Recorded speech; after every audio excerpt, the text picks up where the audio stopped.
We have the first part of my interview with Shelby J coming at you right now.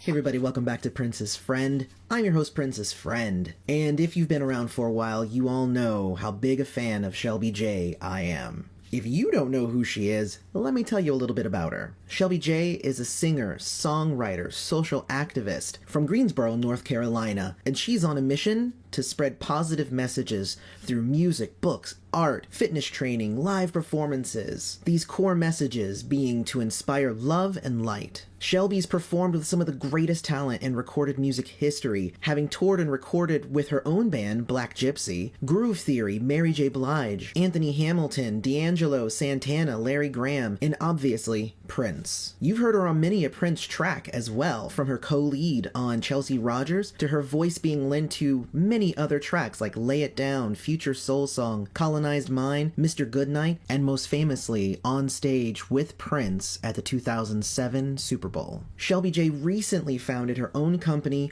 Black Gypsy Music, and has released her debut album 10 on her own label, on her own terms. And today, she's here to talk to me, Prince's Friend, about her career, her years with Prince, her upcoming show at the Capri in April, and where the future leads. Let's get into that interview. Hey everybody, welcome back to Prince's Friend. I am your host, Prince's Friend, and I have a very cool and special interview for you guys today. I am honored to bring onto the show Shelby J. Thank you so much, Shelby J. Thank you for having me. Now, is it okay if that I call you Shelby, or should I call you Mrs. J? How should I refer to you? You can call me Shelby. Okay, awesome. I'm so like Shelby J. It just seems weird. Like, yeah. Anyway. You good. Well, but definitely thank you for the show. I know that you are in California. I'm in Florida. You're across the entire nation. And I know that you're getting ready for the Grammys that are tomorrow, right? Yes, tomorrow. I'm so excited. And attending with my sister, Lynn, who's also my drummer.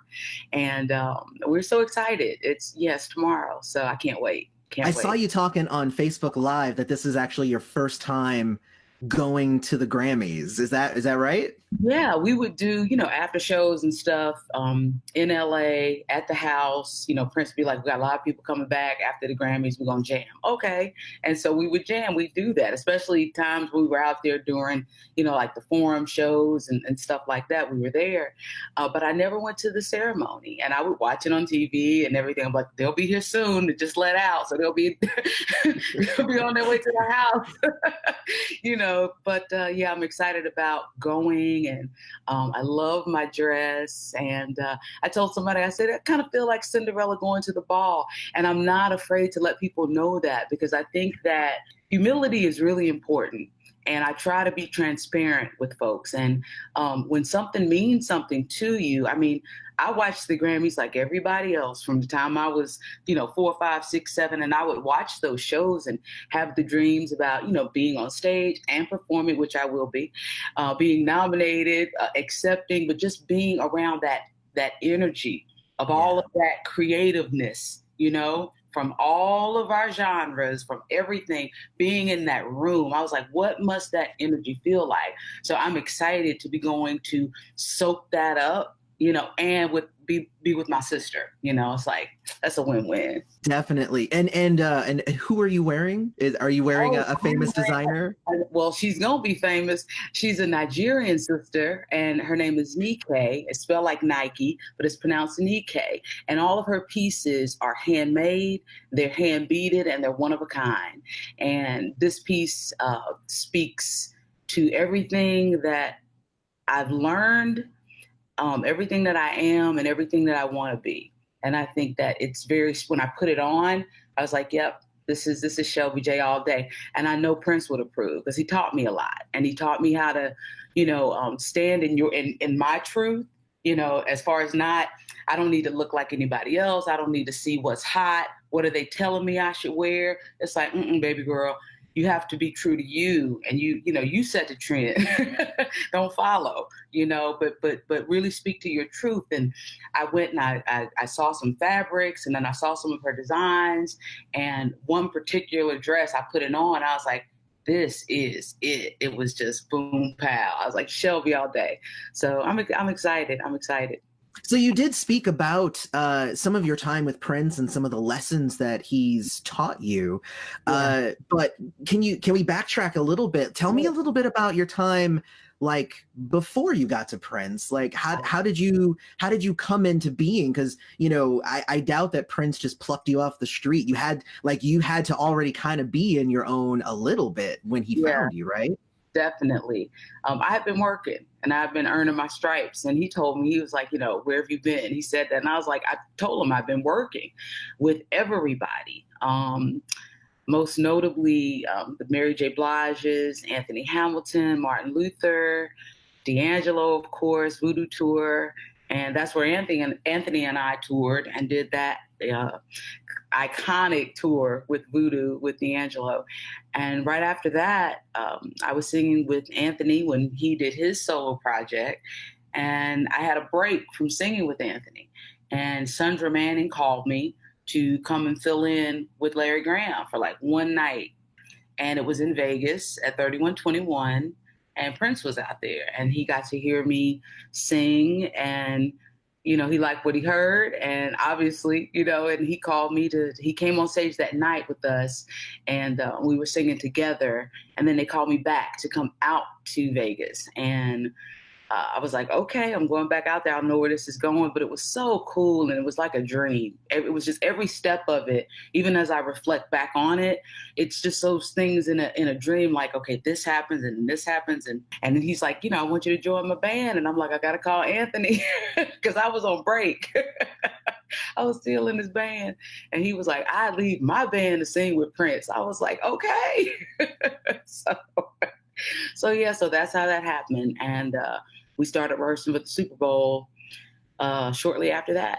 This is right at the end of 2006. So it was just, right place, right time, God, and all those things. And it was an energy. We connected. Our energies just really, connected. Most definitely. And you can even tell, like, I've seen you perform with him before, like, you just jived like really, really well, which was one of the best things about the years that you were featured prominently in his music, whether live or in the studio. Like, I always enjoy listening to those albums, probably more than some of the others, but I'm just saying.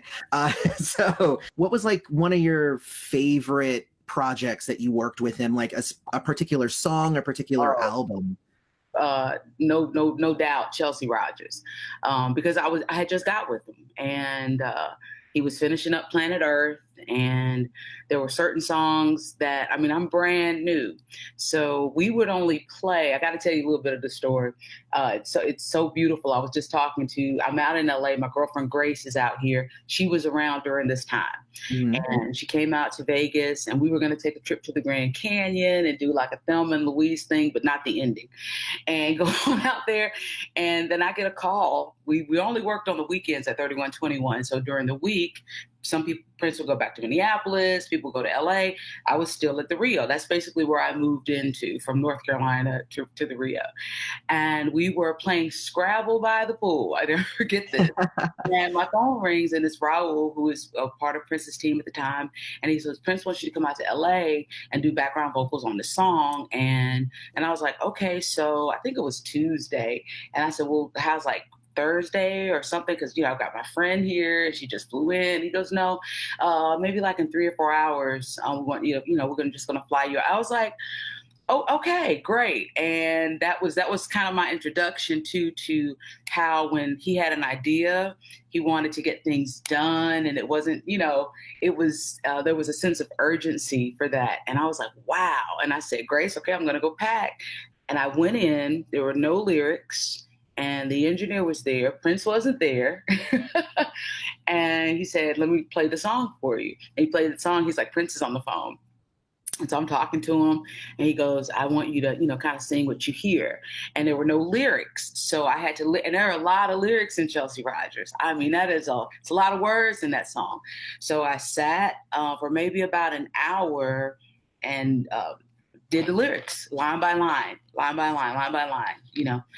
And he said, sing the whole thing, sing it like you would sing it. And I'm thinking the whole time I'm going to do, you know, backgrounds of ooh, ah, yeah, yeah, something like that. He's like, no, sing every word.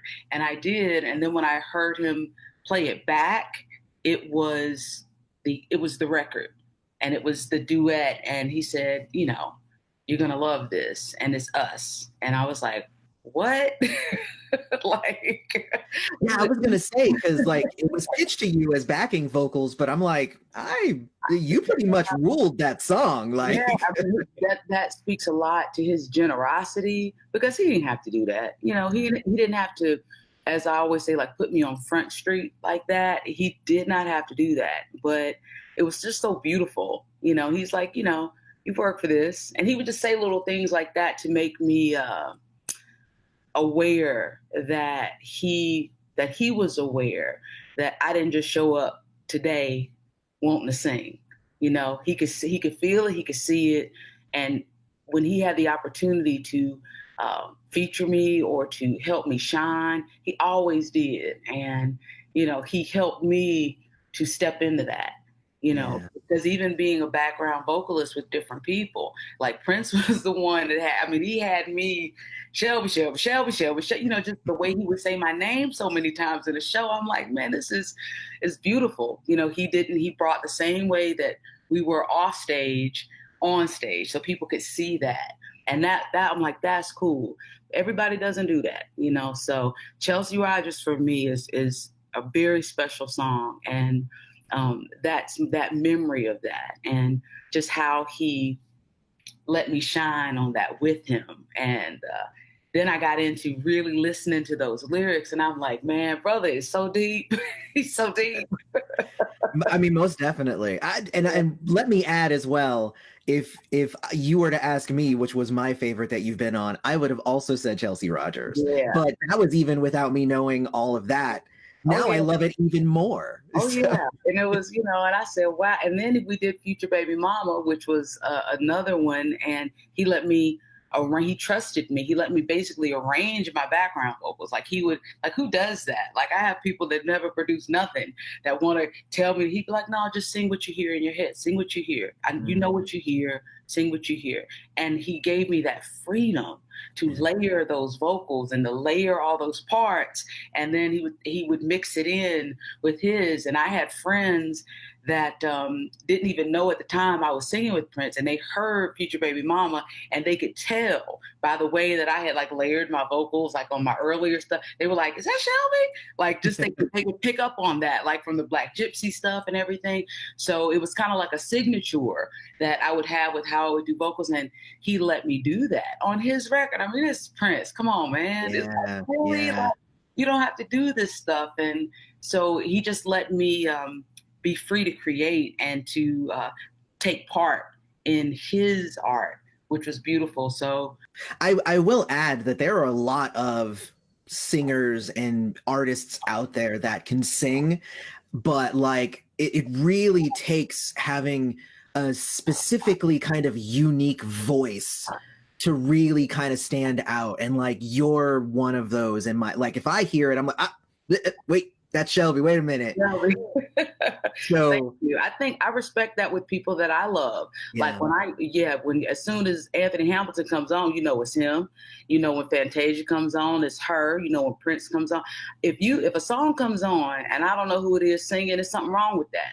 Like you should have your sound. You know, a Picasso from a Rembrandt. You know, artists should have their lane of not that you can't, you know, grow and mesh, but I should know it's you. You shouldn't all sound, you know, like this is the sound of the month.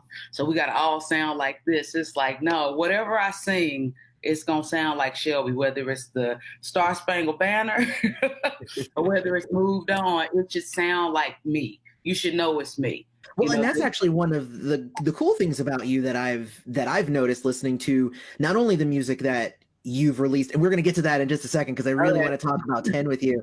But one of the things that I've noticed is that you're able to kind of not be fit in a box so easily. Like you do like funk and soul and gospel and R&B, like you do all these different things. Like is that just natural to you, or is it like, you know what, I feel like doing some funk today, let's do some funk, or like, you know? It's real organic. And I say that I've always told people, especially my friends, I can't stand categories. I think one of the worst things that ever happened is when you try to categorize things, then you limit who thinks they should be listening to something, or you're telling them what art they should like, as opposed to what speaks to them and their soul and their spirit.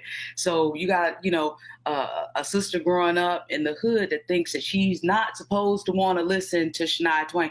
Now, a Shania Twain song could speak to her heart and her soul and those melodies, but because somebody's this color and somebody's this color and it has this particular instrument in it, then you're not supposed to listen to that. You're only supposed to listen to this music over here made by people of your same color, of your same bit. And I can't stand the genre thing. So with me, I listened to everything growing up. I absorbed everything growing up.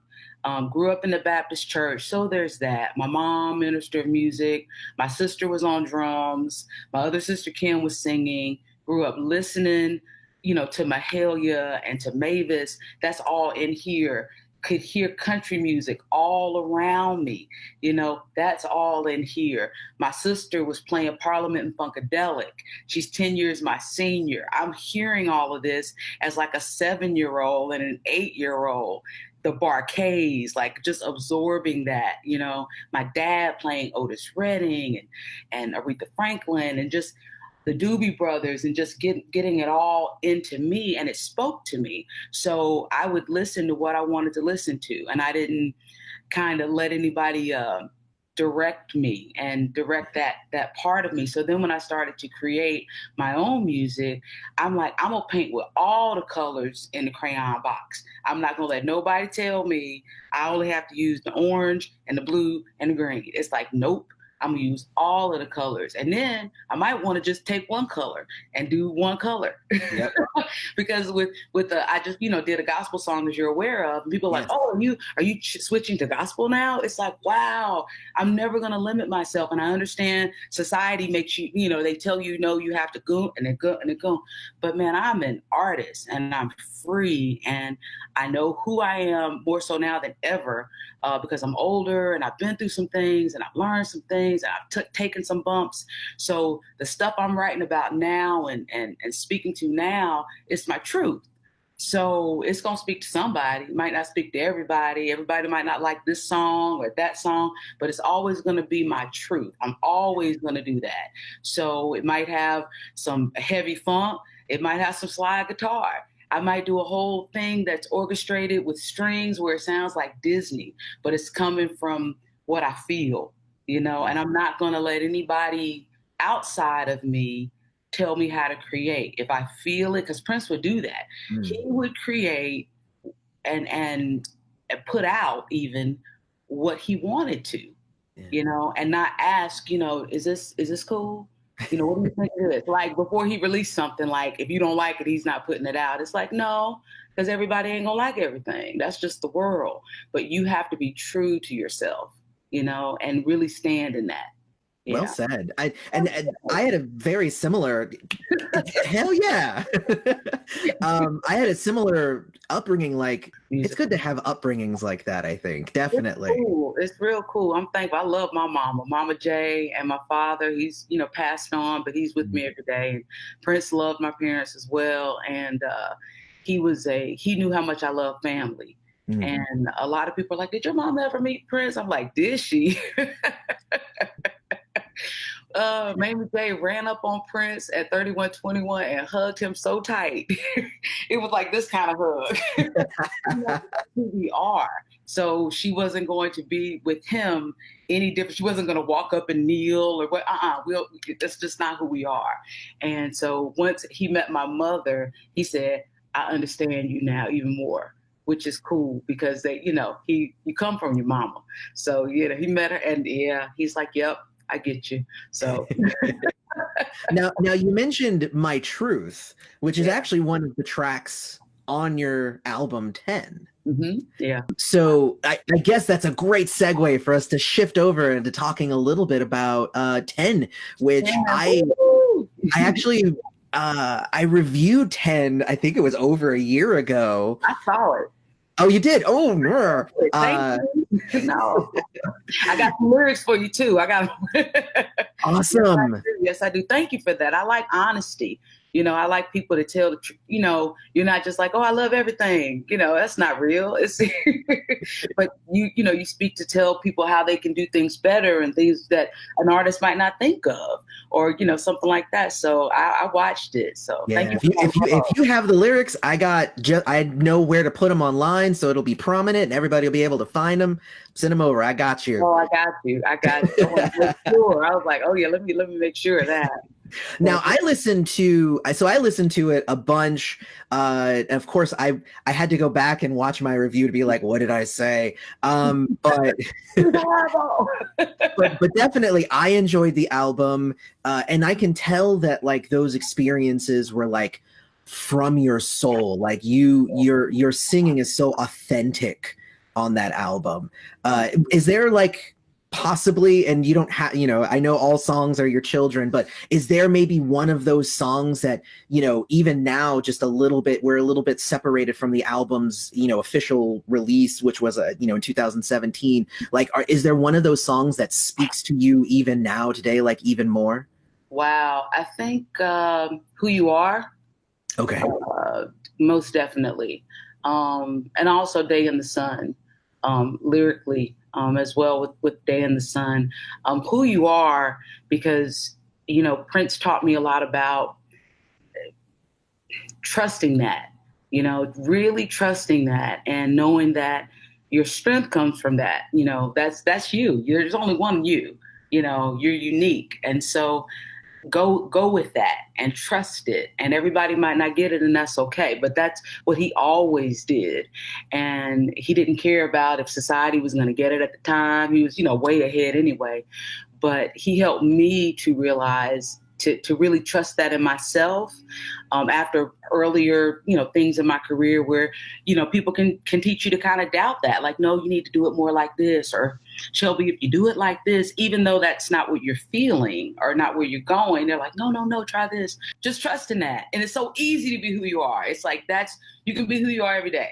And really knowing that there's power in that and embracing that. So that song speaks to me. I listen to it and I'm like, yes, be yourself. Everybody else is taken. I really, truly mean that. And Day in the Sun speaks to me now even more because of what I'm saying in the song. You have to go through some things in life. You have to have those valleys to really even appreciate the peaks. And Day in the Sun speaks to that with me because this last year, I went through a few valleys. And Day in the Sun truly speaks to me about holding on, staying strong in your faith, and knowing that, ain't no progress without struggle. That's a true lyric. It's like, ain't no progress without struggle. And just telling myself that over and over again and knowing that your day in the sun will come. And now what I'm doing musically and as I'm continuing to grow, it's like, okay, you get through this valley, here we go. Here's the sun. So I was listening to that last night and it just, it really touched me, and it's me, and I'm just like, it really did. Cause I'm like, yeah, Shell, I told Lynn, I said, I'm listening to my own music to remind myself of the things that I know are true, but sometimes we can forget those things, when life, hits you in the head, with a frying pan and just knocks you sideways for a minute. You can forget that, and when I listen to those songs, it helps me remember. What I will say about the album, and just to throw compliments at you for a second here, I would say that Superpower is probably my favorite track on the Oh yeah, album. thank you. Shout out to Phil Lassiter for that. He blessed me with Definitely. that one. Day in the Sun would actually be my second favorite. Thank So it's you. funny that you mentioned that one as well. My niece on the beginning of that. Let me just add that. That's my niece Kayla who wrote that piece. Yeah, she wrote that poem, and I was like, "This has got to be part of this song." And she was 16 at the time, and I said, "You have to do this." I have, so I had to give a No, shout no, out. no. Very cool. I probably, it was a question that I had when I was listening to the album just recently. I was like, who was that? My favorite thing about Day in the Sun specifically is I think just the way that you sang it, it felt really deep, and it also felt like you hit, like you weren't afraid to kind of go up and down and kind of go everywhere with your tones and stuff. Like I really, really dug the way that you delivered that song. Thank you. Like the when you do like a My Day in the Sun, like you weren't afraid to like go up and down. And I butchered it. It's okay, but you know, You did all right. I could probably do better, but like I would be too stage frighty for me to sing in front of Shelby J. Like, oh my gosh. Oh, And also it speaks to the overwhelming kind of positive message of the album as a whole. It's like there's some sadder tracks on there, but mhm. there's a lot of tracks that are like, yeah, some stuff is bad, but it's going to get better, and like this is your time to make that happen. And like I appreciate that from a listener standpoint, because there's a lot of negative music out Oh, there. yeah. I guess my question is, like, did you sit down to write kind of a motivational album, or was this just what you were feeling at the time and you needed to like get it out? Oh, wow. I definitely needed to get it out. My life had gone through a major transition that a lot of people, they had no idea that I was going through a divorce at the time, right before that, had no clue. I didn't share it with people. Life happens. And, Prince was very helpful. He said, write your truth. Write what you're feeling, right? I mean, there are lyrics from that album that have tear stains on the sheets. That's real talk from Oh wow. going really deep and writing that out. And even though I couldn't record it at the time, I had everything got kind of stopped. There was that moment like, you put this out, the album was coming, what happened? And people didn't know that was going on with that.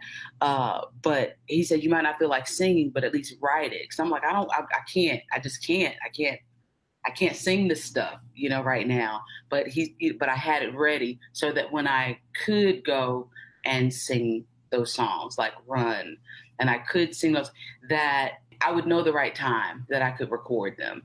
And there were other songs that I wrote coming out of that storm. So it's kind of like they're songs that reflect being right in the start of the storm and coming through the storm. And then the songs kind of shift as you're getting your strength, you're coming out of it, you're understanding that life is about chapters, and there are many chapters in your book, and I'm trying, you're coming out of it, you're going through it, getting through it, and coming into another place. And then those lyrics are different from Yeah. the lyrics of when you're in it, you dig? So Yeah.